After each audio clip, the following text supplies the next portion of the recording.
Oke guys, ketemu lagi sama Miliarder Boy. Nah, hari ini kita akan membahas apa sih? Nah, hari ini guys, buat teman-teman, kita ini akan membahas 5 pelajaran hidup yang bisa kamu ambil dari Squid Game. Jadi, teman-teman pasti udah nggak asing lagi kan Squid Game itu apa? Jadi, Squid Game itu kurang lebih seperti film yang lagi laris manis kemarin juga, dan ini konsepnya nih menegangkan, ada drama, ada emosionalnya juga, ada actionnya juga, dan juga ini ada gamenya juga. Jadi gue ketika nonton video ini, film ini dari Netflix itu kan, gue penasaran kemarin tuh pengen nonton Squid Game tuh gimana, dari YouTube nggak bisa, dan akhirnya gue ketemuin Netflix, dan akhirnya gue berlangganan. Ternyata worth it lah ya. Gue nonton sampai episode berapa tuh, pokoknya sampai habis, dan akhirnya ini mempelajari, dan ini sering terjadi di dalam kehidupan nyata. Jadi banyak sekali orang-orang yang terjebak di dalam finansial, apalagi masalah keuangan. Oke, nggak usah tunggu lama lagi, langsung aja kita bahas buat teman-teman nih. Nah, jadi di Netflix ini yang sedang viral di sosial media, ya kan. Nah, belakangan ini Netflix meliris serial berjudul Squid Game. Film ini kemudian menjadi salah satu serial populer. Resmi rilis pada 17 September.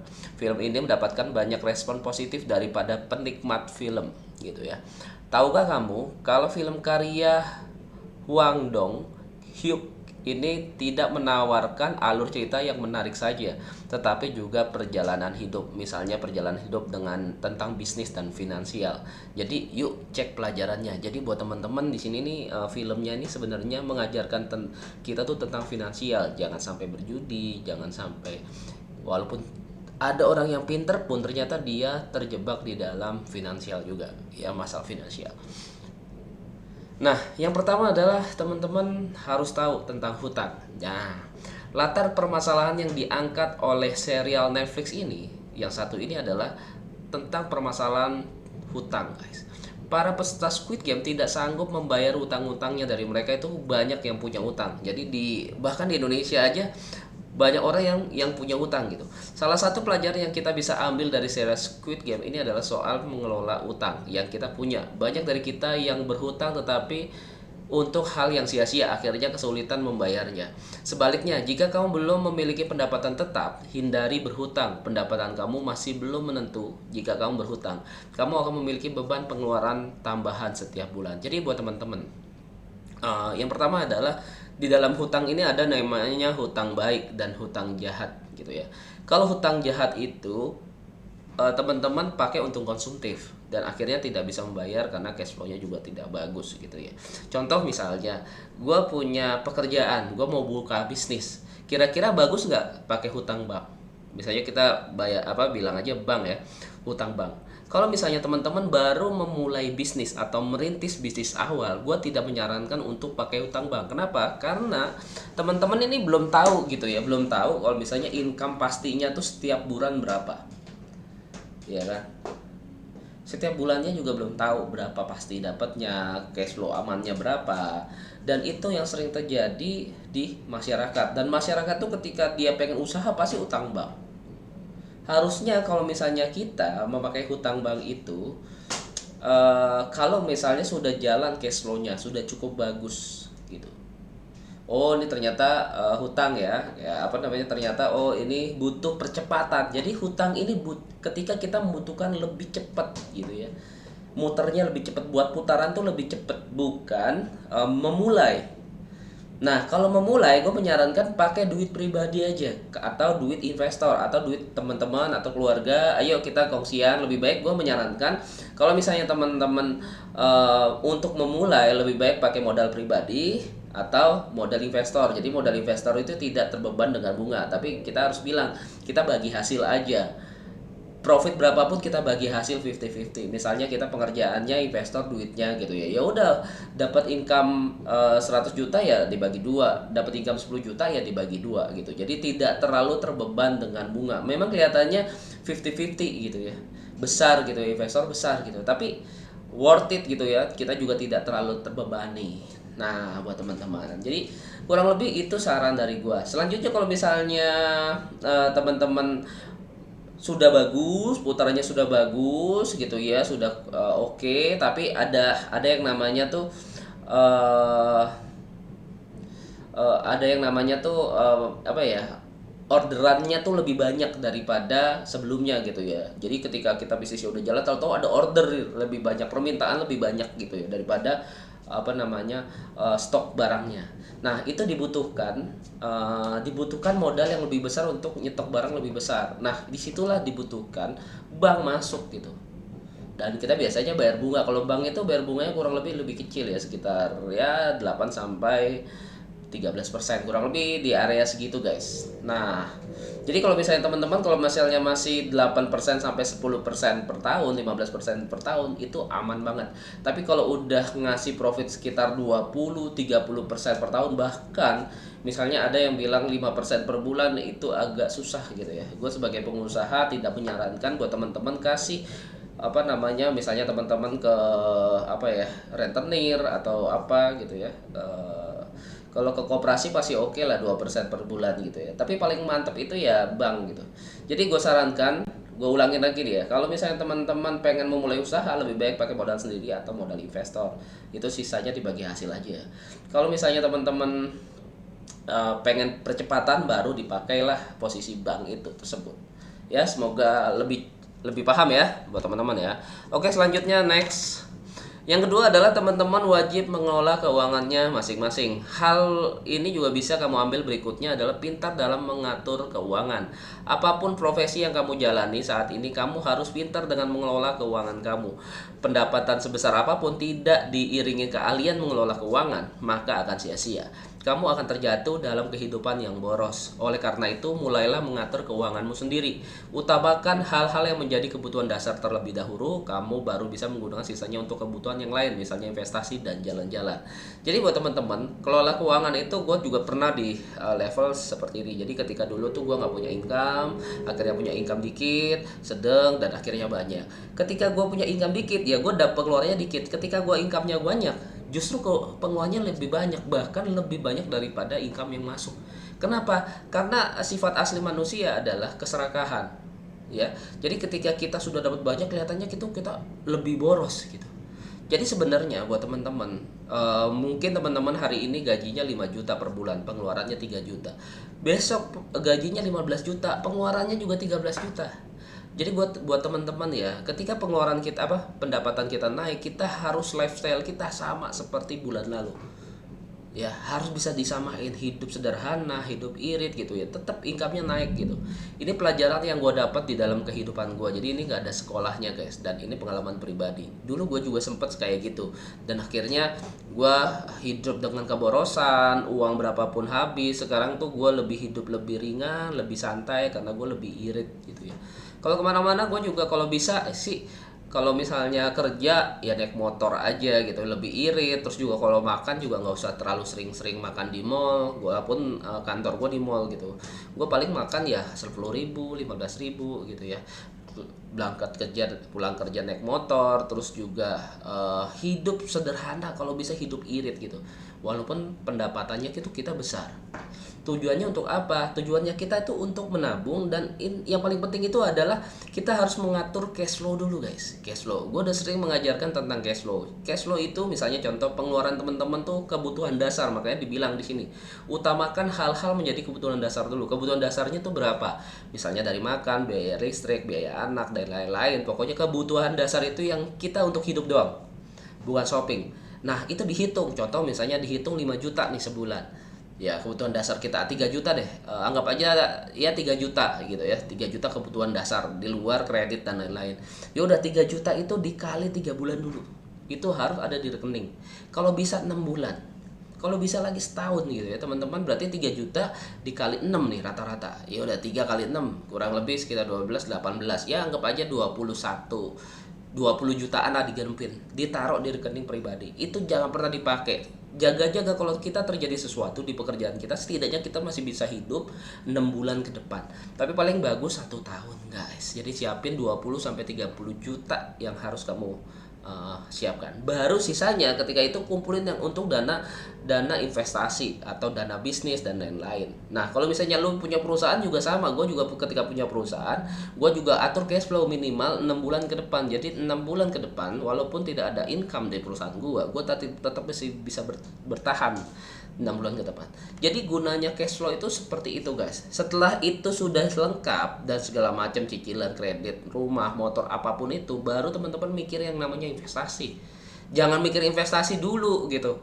Belum apa-apa cash flow-nya belum aman udah langsung mikir investasi. Bang, gue pengen investasi apa nih? Gue punya 15 juta nih. Ah gitu. Waduh, jauh-jauhin deh. Teman-teman amanin dulu cash flow-nya. Ya tadi gue bilang hidup dikali biaya hidup, kebutuhan dasar dikali 6 dulu. Setelah itu mikirin deh tuh yang namanya cash flow. Yang namanya investasi. Investasi berapa yang lu pengen. Nah, kayak gitu. Kalau bisa ya investasi mulai kecil-kecilan dari emas, properti, ya mungkin saham dan lain-lain. Jadi buat teman-teman fokus kelola keuangan lu dengan benar. Seberapapun besar yang lu dapat belum tentu lu bisa nabung. Oke ya. Selanjutnya guys, yang ketiga adalah tidak bergantung pada satu sumber penghasilan. Dalam serial yang satu ini, salah satu tokoh utama yang bernama Seong Gi-hun dulunya adalah seorang karyawan. Namun ada beberapa hal yang menyebabkan ia dipecat dari pekerjaannya dan akhirnya terlilit hutang. Di sini kita bisa mengambil pelajaran bahwa kita tidak boleh bergantung pada satu sumber penghasilan saja. Selain kita bisa bekerja sebagai karyawan, alangkah baiknya kita juga memiliki sumber penghasilan lainnya. Entah itu membangun bisnis sampingan sendiri, menjadi content creator, atau menjadi seorang influencer. Nah, ini kita lakukan agar sewaktu-waktu kita dikeluarkan dari tempat kerja, kita masih memiliki sumber penghasilan. Jadi bener banget. Di sini nih teman-teman jangan mengandalkan satu penghasilan doang gitu ya. Kalau misalnya teman-teman seorang karyawan dengan gaji 5 juta per bulan, itu adalah kebutuhan dasar yang tadi nomor 2 gue jelasin. Kebutuhan dasar itu yang harus benar-benar ditekankan dulu nih pertama-tama gitu. Setelah itu ketika kebutuhan dasar itu sudah ada, baru teman-teman mikir nih penghasilan apa yang bisa gue dapetin. Mungkin afiliasi, mungkin juga dropship ya. Misalnya banyak kok, gue salah satu, gue juga dulu pernah ikut di dropship aja, itu punyanya Rico Huang. Itu teman-teman bisa jualan baju, bisa jualan casing handphone dan lain, itu banyak guys. Teman-teman bisa cari pendapatan tambahan dari situ. Atau teman-teman juga bisa di griamo.com, gue juga punya program afiliasi dan juga gue punya program talent griamo.com. Jadi teman-teman cuma main TikTok doang, nanti dibayar, digaji, dan viewernya tergantung dari viewer dan lain-lain. Jadi sebenarnya cari pendapatan tuh banyak. Atau teman-teman mau bisnis kecil-kecilan juga boleh gitu ya. Jadi kalau seperti gua penghasilannya banyak, nggak hanya dari satu sumber gitu. Gua juga penghasilan dari jualan properti, jual beli, gue beli rumah second terus dijual lagi. Sambil itu gue juga jualin produk-produk orang lain, misalnya gue jualin properti orang lain. Kadang ada beberapa orang yang nitip di gue jualin, gue dapet komisi. Dari komisi itu gue masukin lagi buat investasi. Jadi kayak gitu. Ada juga gue di bisnis griamo.com, di situ juga gue dapat passive income karena gue sudah invest, gue dapat income per harinya sudah ada gitu ya. Jadi dan juga gue juga jualan baju, ada toko di salah satu mall di Surabaya, toko baju khusus ya. Di situ gue juga dapat income dari situ. Jadi seorang pengusaha yang benar itu tidak mengandalkan satu penghasilan.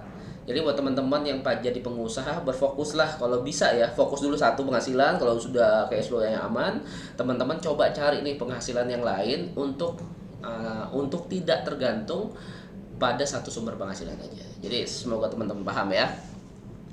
Oke, next. Yang keempat adalah teman-teman harus memiliki dana darurat. Ini sering kali gue ucapin di dalam konten gue. Nah, hal ini bisa jadi bisa kita pelajari dalam serial Netflix satu ini adalah memiliki tabungan dana darurat. Seong Gi-hun dipecat dari pekerjaan dan selang beberapa lama memiliki utang yang menumpuk. Lalu ada kejadian di mana ibunya membutuhkan uang untuk operasi. Dari sinilah kita bisa mengambil pelajaran bahwa kita dianjurkan untuk memiliki dana darurat ketika kita dikeluarkan dari pekerjaan kita. maka kita bisa menggunakan dana darurat itu untuk bisa mencukupi kebutuhan bulanan kita sembari kita melamar kerja di tempat lain. Jadi kalau misalnya sakit ini nih hal yang darurat yang harus teman-teman jaga, dan untuk menjaga hartanya teman-teman harus memiliki yang namanya asuransi. Jadi gue menyarankan banget ketika teman-teman bekerja keras, tujuannya asuransi itu untuk menyelamatkan ininya teman-teman ya, tabungannya teman-teman. Jangan sampai ketika nanti terjadi sakit atau pakai dana pribadi untuk biaya sakit. Jadi mungkin sekarang ada yang namanya BPJS atau Prudential Alliance, dan juga ada yang AIA dari BCA. Teman-teman bisa pakai program asuransinya mereka. Ya, tujuannya untuk apa? Kalau terjadi sakit ya, dan tidak memiliki dana darurat, nggak punya tabungan, nggak punya apa-apa, teman-teman masih bisa berobat gitu ya. Dan di sini kita juga banyak belajar banget, ternyata asuransi itu butuh. Kayak gue sendiri, gue juga punya asuransi ya. Jadi teman-teman harus paham dan peka di dalam asuransi. Dan teman-teman tadi gue udah bilang kalau lo harus wajib punya dana darurat ya. Dana darurat itu penting ketika kita mengalami krisis waktu-waktu, karena kita nggak tahu bisnis kita atau pekerjaan kita jatuh begitu aja. Mungkin hari ini kita bisa dapat duit banyak, besok kita melarat gitu ya. Itu bisa-bisa aja. Makanya teman-teman fokuslah untuk memiliki dana darurat atau asuransi. Gitu ya. Lanjut ke 5. Nah, 5, jadi menurut gue ini uang itu bukanlah sumber kebahagiaan. Jadi kita mempelajari tentang Squid Game. Dalam serial ini ada serial Squid Game ini yang diangkat sebagai permasalahan utama memang soal keuangan. Namun jika kamu menonton film ini sampai habis, kamu akan mengetahui bahwa uang bukanlah sumber kebahagiaan. Salah satu tokoh film mengatakan jika kamu punya uang banyak, apapun yang kamu beli akan berujung membosankan. Nah, itulah jadi 5 pelajaran hidup yang bisa kamu ambil dari serial Netflix terbaru berjudul Squid Game. Ada lagi pelajaran hidup yang bisa kamu ambil dari sana. Nah, buat teman-teman, uang itu memang buat kita bahagia. Terkadang kalau kebanyakan duit itu jadi membuat kita tuh jadi bosan gitu. Bisa beli ini, bisa itu. Jadi kalau kebanyakan duit kayaknya bosan, hidup boring gitu. Kekurangan uang juga ya stres gitu. Jadi yang benar itu gimana? Ya teman-teman harus bisa mengendalikan uang tersebut. Ya, kalau misalnya stres gara-gara capek, ya teman-teman harus bisa mengontrol dirinya teman-teman. Kalau misalnya lagi jenuh, ya udah cari kehidupan yang lain. Tapi kalau menurut gua ya memang uang itu sumber dari, ya kita nggak, dulu gua kekurangan uang juga ribut gara-gara nggak punya duit sama pacar gua atau istri gua gitu. Tapi ketika uangnya banyak juga tetap aja ribut. Jadi ada salah satu, misalnya teman-teman lihat ya, keluarga-keluarga orang kaya. Kenapa ributnya? Uangnya banyak padahal. Karena berantem ngerebutin duit, ngerebutin harta warisan. Pengen orang tuanya meninggal gitu ya, biar harta warisnya dibagi-bagi karena duitnya sangat banyak orang tuanya. Iya kan? Ada orang yang ribut dalam satu keluarga gara-gara nggak ada uang. Gitu ya, setiap hari kerjanya ribut, nggak ada uang. Nah, jadi uang itu bukan sumber kebahagiaan, tapi pengontrolan diri kita terhadap uang lah, itu adalah yang bisa membuat kita bahagia. Jadi kalau uangnya banyak ya kita harus bisa mempergunakannya dengan baik gitu. Kalau uangnya kurang ya kita banyak bersyukur. Jadi paling penting di sini adalah banyak bersyukur, guys. Ya, jadi semoga konten-konten ini bisa membantu buat teman-teman. Jadi solusi ini gue akan kasih tahu beberapa solusi keuangan yang harus kamu lakukan. Jadi bagaimana, dari tadi kan konten sebelumnya adalah masalah tentang keuangan dari Squid Game. Nah, pertanyaannya sekarang ini bagaimana keluar dari masalah keuangan kamu? Ya, yang pertama adalah uang nggak ada gitu ya, banyak utang. Ya kan, kebanyakan orang yang kekurangan uang pasti utangnya banyak. Entah itu orang kaya, entah itu orang miskin, pasti ada utangnya. Nah, entah itu hutang pinjol atau kartu kredit, utang kredit rumah atau modal bisnis. Nah, banyak kalau misalnya menengah ke bawah itu biasanya hutang pinjol atau kartu kredit. Kalau menengah ke atas biasanya kredit rumah atau modal bisnis. Jadi setiap orang di seluruh dunia itu biasanya 80-90% memiliki hutang. Itu poin yang pertama. Jadi kalau menurut gue ya lu slow aja. Kalau misalnya lu punya utang ya udah slow. Jadi harus bisa mengontrol emosionalnya lu. Itu yang pertama. Yang kedua, ada uang tapi nggak bisa ngatur. income lebih tapi selalu habis, sudah nabung tapi selalu terpakai tabungannya. Jadi ada dua sisi nih teman-teman, nggak ada uang banyak utang, ada uang nanti ketika duitnya banyak nggak bisa ngatur, duitnya habis lagi ya. Jadi ketika teman-teman, gue ulang ini, ketika teman-teman uangnya ada, itu pasti uangnya habis gitu, nggak bisa ngatur cash flow-nya, dan ketika nggak bisa ngatur duitnya habis, ngutang lagi, balik lagi ke nol, bahkan minus lagi. Udah bagus kerjaannya, udah sampai di level 10, terus tiba-tiba nggak bisa ngatur keuangan, boros, akhirnya jatuh lagi. Itu yang membuat para pengusaha-pengusaha jatuh bangun ya. Itu juga terjadi di dalam hidup gua gitu. Dulu gua juga nggak ada uang, sampai nggak ada uang, akhirnya punya duit banyak, akhirnya jatuh karena gua nggak bisa ngatur keuangannya. Nah, solusinya gimana nih buat teman-teman? Nah, jadi buat teman-teman, ini beberapa strategi, aku akan kasih tahu beberapa strategi investasi. Nah, jadi biasanya buat teman-teman, orang yang gajinya 1 juta sampai 10 juta, teman-teman wajib memiliki. Ini gue saran nih ketika teman-teman nggak punya duit ya, balik lagi ya. Nah, ini coba teman-teman kalau misalnya nggak ada uang, banyak utang, teman-teman harus bisa stay cool, slow, atur emosionalnya. Ini solusinya, atur emosionalnya, jangan terpuruk di dalam masalah.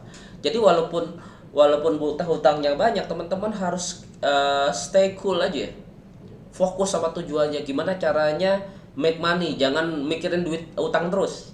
Jangan selalu mikirin utang terus. Kalau teman-teman mikirin utang terus, akhirnya terjadi apa? Ya hutangnya tambah banyak kalau mikirin utang terus. Ya udah, kalau utang ya udah gitu. Fokus, jangan mengakhiri hidup sampai ada yang bunuh diri karena hutang. Baru hutang berapa juta gitu ya, udah stres bunuh diri gitu ya. Jadi kalau menurut gue, ketika teman-teman punya utang nih, untuk kalangan Indonesia banyak tuh gue lihat tuh kemarin, ketika punya utang dia bunuh diri gitu ya. Padahal utang itu teman-teman, itu masuknya itu perdata bukan pidana. Jadi nggak mungkin teman-teman punya utang masuk penjara, tuh nggak mungkin. Jadi slow aja, itu masuk perdata. Nah kalau perdata itu teman-teman ya udah bisa dilunasi dengan dicicil ya teman-teman. Kalau misalnya utang 10 juta ya udah dicicil pelan-pelan, ada duit dicicil kayak gitu ya. Tapi kalau misalnya teman-teman udah ada rezeki baru dibayar, fokuslah. Makanya ketika teman-teman punya hutang, fokuslah kepada apa nih yang kita kerjain.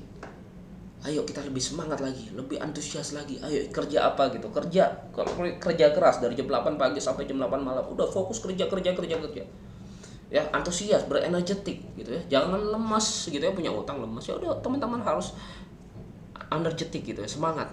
Nah, ketika teman-teman udah mulai membangun bisnisnya, pelan-pelan utangnya dibayar, akhirnya ada uang, dan akhirnya ketika ada uang, nah teman-teman harus bisa mengatur. Aturnya mungkin bisa masuk ke instrumen investasi. Dan paling penting tuh teman-teman ketika pengen mengatur keuangan, gue menyarankan untuk memiliki 3 rekening. Jadi setiap dapat duit nih, kayak gue nih, gue dapat duit 15 juta. Biasanya gue ada punya 3 rekening, 5 juta, 5 juta, 5 juta. Jadi 5 juta kedua ini gue langsung pinggirin, itu gue jangan sampai ada ininya guys, ATM-nya, jadi gue pinggirin, pokoknya duit itu gue pinggirin. Nah sisa 5 juta ini yang gue pakai, kalau bisa selama mungkin gue bisa hidup dalam sebulan. Jadi di ATM tuh ada yang khusus gue tuh cuman 1 juta doang, itu ya udah gue bertahan selama mungkin. Jadi ketika ini nih, ATM yang ini tujuannya untuk bertahan dengan uang ini selama mungkin. Bisa nggak kita punya duit 1 juta di tabungan? Misalnya gajinya, bang gue gajinya 4 juta dibagi 3, ya 1 jutaan. Bisa nggak 1 jutaan dimaksimalin? Ya dimaksimalin. Oh nggak bisa bang, ya udah maksimalin dulu nih, maksimalin dulu sampai bisa gitu guys ya. Itu saran dari gua gitu. Nah setelah itu teman-teman ketika sudah udah terbiasa dengan hal ini, itu jadi enak. Jadi setiap dapat duit langsung pecah lagi 3, dapat duit pecah lagi 3. Jadi gimana caranya untuk bertahan selama mungkin dengan uang yang lo punya, bukan habis secepat mungkin. Banyak orang tuh ketika dapat duit langsung dihabisin. Jangan satu rekening. Ketika lo punya 15 juta nih gajinya, atau 5 juta dimasukin satu rekening, berpikir nanti ya udahlah gue dapat lagi. Jangan berpikir bulan depan dapat lagi ya.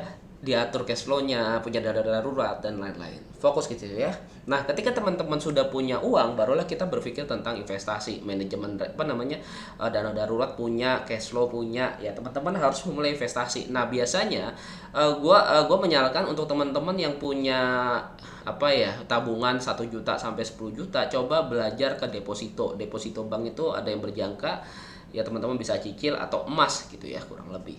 Nah, kalau uang yang sudah di 10 sampai 100 juta itu teman-teman coba investasi yang lebih naik sedikit seperti properti, mungkin beli tanah gitu ya, atau teman-teman yang atau saham gitu ya, 100 juta juga bisa. Atau teman-teman punya 100 sampai 100 juta sampai 1 miliar, mungkin teman-teman jadi beli saham gitu ya, saham perusahaan, atau teman-teman coba main di saham atau di properti, kurang lebih di situ. Atau sekarang nih yang lebih populer di Bitcoin. Tapi teman-teman harus tahu ya kalau misalnya mereka itu pasti punya resikonya. Ya menurut gue paling aman antara saham atau properti, lebih safety lah ya. Ya tergantung ya, sahamnya mungkin saham BCA, terus juga saham yang nama baiknya juga sudah terkenal gitu ya, dan sudah lama gitu bertahan. Jadi yang paling penting ini teman-teman sudah harus berpikir investasi. Kalau misalnya teman-teman punya 1M sampai 10M, gue menyarankan untuk menjadi investor guys. Nah teman-teman kalau misalnya jadi investor, itu ada beberapa teknik yang gue sudah ajarkan di waktu lalu ya. Nah, jadi ini gue akan ajarin ya. Ketika gue tuh punya, yang tadi gue udah bilang, di sini kan gue punya yang namanya 1M sampai 10M. Biasanya teman-teman coba belajar menjadi investor. Nah, ini adalah mesin uang gue. Jadi teman-teman harus, gue sedikit akan buka sedikit. Yang pertama adalah mesin uang itu dulu gitu ya. Pertama-tama itu gue jualan propertinya orang lain. Jadi gue jual produk orang lain atau properti untuk mendapatkan komisi, atau yang disebut atau cashbacknya dari mereka. Jadi gue bantuin mereka, banyak relasi gue tuh minta tolong jualin aset mereka atau produk mereka dengan hasil komisi yang akan diberikan mulai dari 3% sampai 10%. Itu yang pertama. Yang kedua, setelah gue mendapatkan komisi, ya kan, uangnya gue sisihkan untuk ditabung, untuk gue menjadi investor lagi gitu ya. Jadi jangan gue habisin semua. Kalau dihabisin semua, gue besok kerja lagi gitu. Gue coba yang namanya beli rumah kecil-kecilan, tanah gitu ya. Dari hasil komisi tersebut saya gunakan untuk investasi properti 50% di bawah harga pasar. Jadi gue selalu beli investasi itu 50% di bawah harga pasar. Contoh misalnya harganya 500 juta, gue bisa beli 200 juta kayak gitu. Jadi uang yang gue hasilkan tidak langsung saya pakai untuk foya-foya atau dibelikan mobil atau motor baru, tetapi saya gunakan untuk keperluan investasi lagi.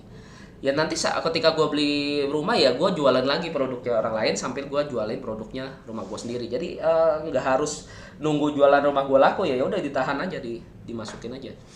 Ya kayak uang hilang gitu guys. Jadi gue punya properti tuh banyak sampai gue tuh lupa gitu ya. Ya udah nanti ketika ada yang beli ya gue lepas gitu ya. Nah ketika ini gue di tahun pertama, kedua, ketiga ini gue lakuin ini terus, jualin properti orang lain sambil gue beli aset, jualin properti orang lain lah, hasilnya gue beli aset. Nah lama kelamaan akhirnya gue membuka bisnis startup teknologi ya.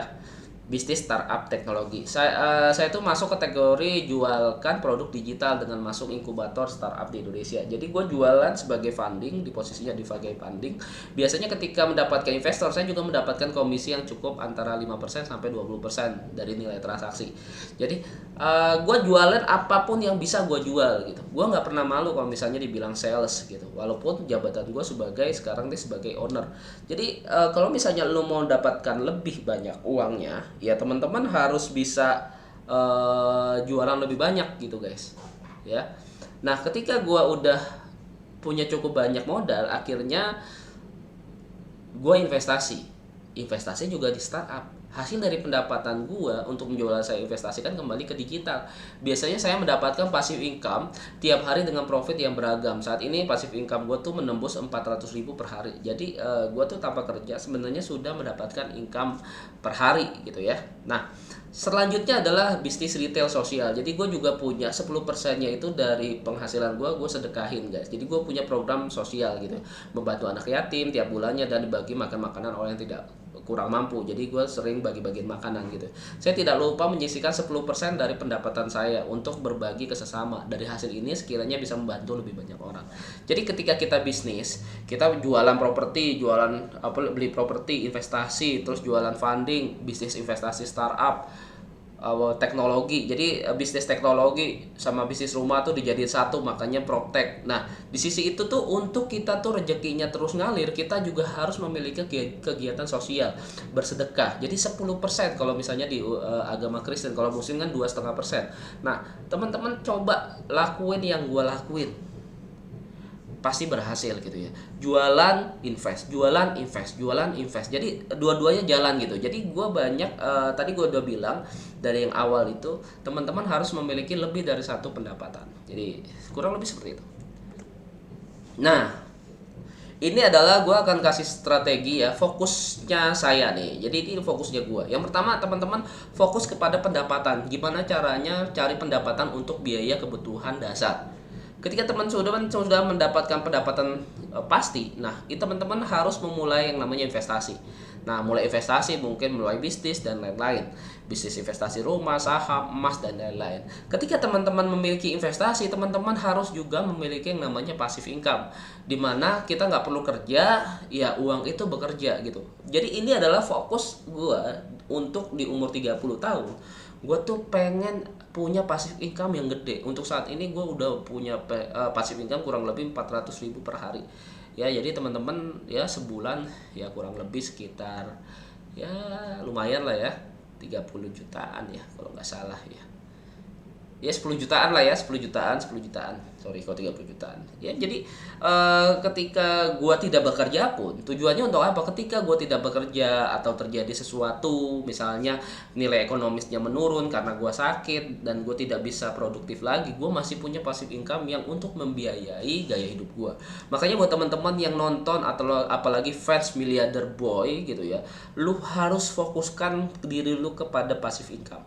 Kalau lu punya passive income, kita tuh nggak tahu keadaan kita tuh hari ini bisa kerja atau besok udah nggak bisa kerja lagi. Teman-teman ketika besok nggak bisa kerja lagi, entah itu sakit, entah itu ada kenapa-napa, kerjaan juga bermasalah dan atau krisis pun, teman-teman nggak perlu khawatir karena memiliki passive income kayak gitu guys. Jadi ini adalah gimana caranya gua from zero to Milliarder Boy. Gue akan sedikit cerita dan menggambarkan sketsa yang gue akan ajarin teman-teman. Gimana caranya berawal dari from zero to Milliarder Boy. Gue akan kasih tahu beberapa tips ya. Gue sekarang ngajarinnya pakai pen guys. Ya. Nah, ini gue masukin tadi lupa gue masukin. Gue akan ngajarin teman-teman pakai pen. Sebentar. Oke. Ya. Oke. Teman-teman ngeliat ya. Oke, di sini kita pakai 2 dimensi aja. Oke, kita nulis guys. Oke. Kita pakai pensil aja ya guys. Oke. Oke, ini aja dipakai nih. Oke. Oke buat teman-teman, jadi gua tuh memulai gimana caranya beberapa teknik dasar yang pengen gue bagiin ke teman-teman gitu ya. Sebentar, gua hapusin dulu. Ya.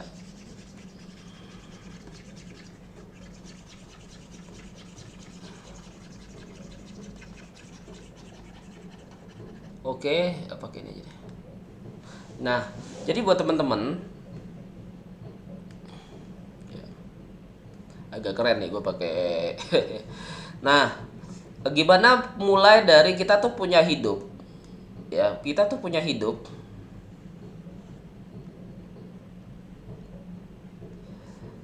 kita mulai start itu mungkin sekitar 21 tahun ya. Kita hidup tuh 21 tahun.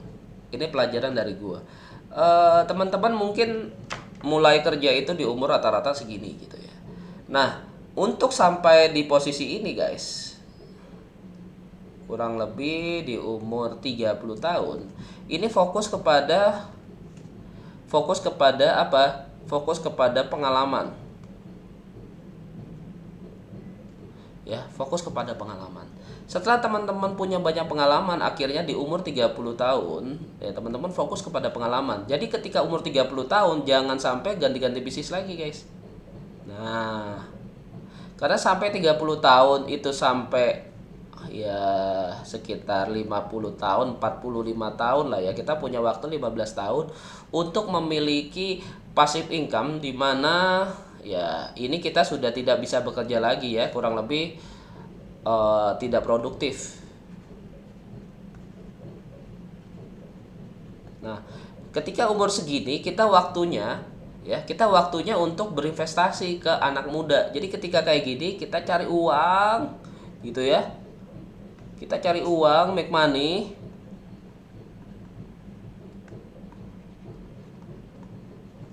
Ya, kita cari uang, make money. Gimana caranya kita bisa menghasilkan passive income?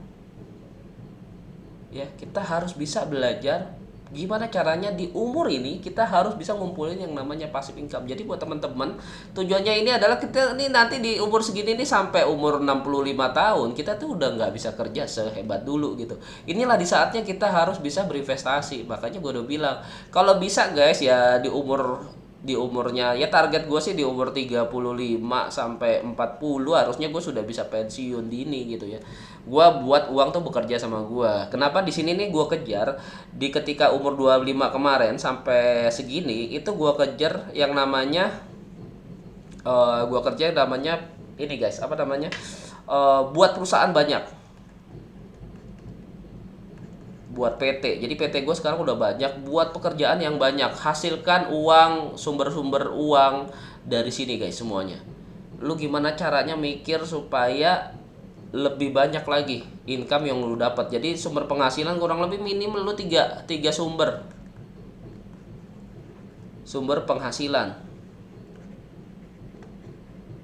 Ya.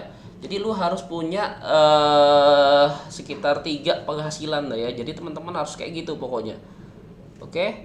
Selanjutnya ya gua hapusin dulu nih. Oke, gua hapusin dulu.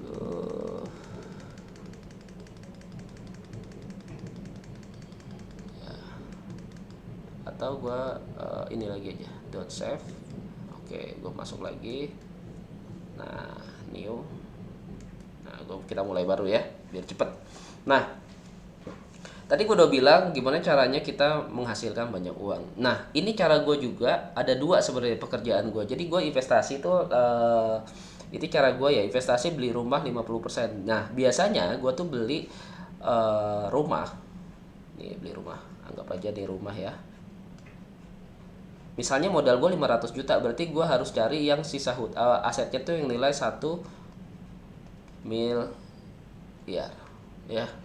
Jadi gue cari aset yang nilainya 1 miliar.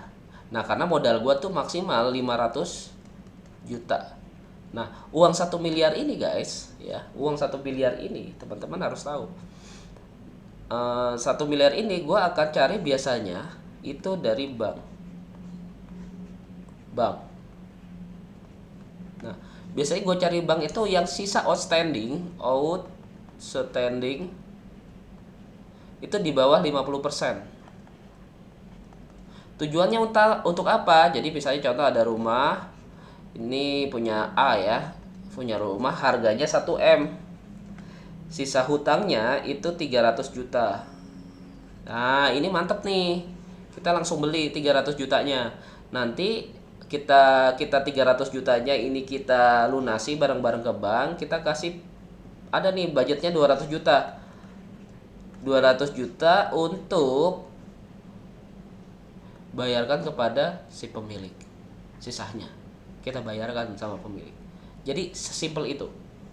Nah, untuk data-datanya susah nggak bang? Ya pasti ya tidak semudah itu. Makanya gue punya tim sendiri, ya kan? Gue punya tim sendiri untuk teman-teman bisa ini ya. Gue punya tim sendiri untuk teman-teman bisa pakai. Nah, jadi buat teman-teman nggak perlu khawatir.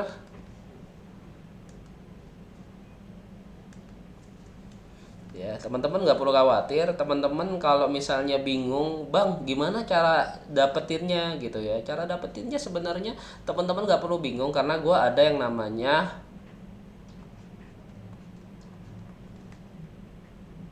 VIP investor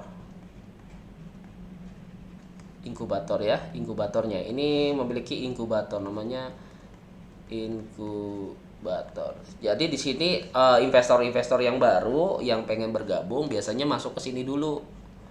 Ya, di sini ini nanti diajarkan tentang mastermind, aturan, terus juga cara kerja dan lain-lain. Jadi di sini gue beli aset 1M, belinya 500 juta. Habis itu gue jual cepet aja 750 juta. Target keuntungan 15% sampai 40%-an lah ya. Ini target gue. Kalau bisa lebih, tapi kalau mau cepet ya targetnya sekitar 15% sampai 40%. Itu dari gue. Dan ini sumber penghasilan gue salah satunya. Jadi ya 3 bulan, 6 bulan muter, 3 bulan muter. Ya paling lama setahun muter lah. Tapi worth it lah, keuntungan bisa sampai 40%. Jadi kalau misalnya dari 500 juta, gue bisa membuat uang gue jadi 700 jutaan guys. Enak kan? Tapi ya harus punya uang cash gitu guys. Nah selanjutnya gue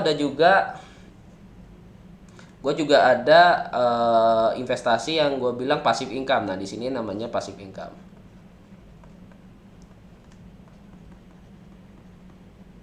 Ya. Nah di bisnis passive income ini biasanya gue tuh setor ke startup. Jadi gue investasi. Jadi gue selalu misalnya ini ya, gue invest ya. Nah, investasi itu biasanya gue contoh modalnya 1 miliar, kayak kemarin gue modal 1M gitu ya. Ketika 1M itu gue investasi ke teknologi. Nah, investasi ke teknologi ini gue tuh dapat dari perusahaan, ya kan? Itu sebuah jaminan, guys. Nah, sebuah jaminan yang nilainya 1,5M. Jadi ini adalah yang disebut adalah asuransi atau garansi. Jadi gue punya asuransi modal gue atau garansi modal gue gitu. Jadi terjadi sesuatu, gue masih aman secara modal. Misalnya gue invest di tempat lain, belum tentu modal gue bisa balik. Kalau di sini udah balik di depan dulu. Jadi gue selalu pegang jaminan. Dari sini gue bisa dapat passive income harian tiap hari ya.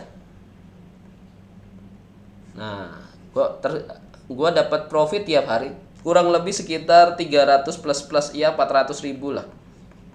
Jadi profit tiap hari gue sesimpel itu guys. Jadi gue invest, gue dapat jaminan, pokoknya setiap hari gue nggak mau ribet, gue dapat profit 400 ribu. Ya ini tanpa gue kerja. Jadi ketika gue udah punya modal, gue fokus kepada passive income. Jadi buat teman-teman fokus di sini, dan teman-teman kalau mau misalnya join, balik aja lagi ke VIP member gue. Di situ gue akan ajarin, di inkubator itu gue akan ajarin yang namanya kelas-kelas dan mentoring, gimana caranya teman-teman bisa menghasilkan passive income sebelum umur 30 tahun. Oke. Jadi mungkin itu aja guys dari gue ya. Ya. Jadi karena kalau menurut gue gini ya, kalau menurut gue ya, ini menurut gue nih. Jadi teman-teman ya. Jadi teman-teman nih, kita punya gambaran.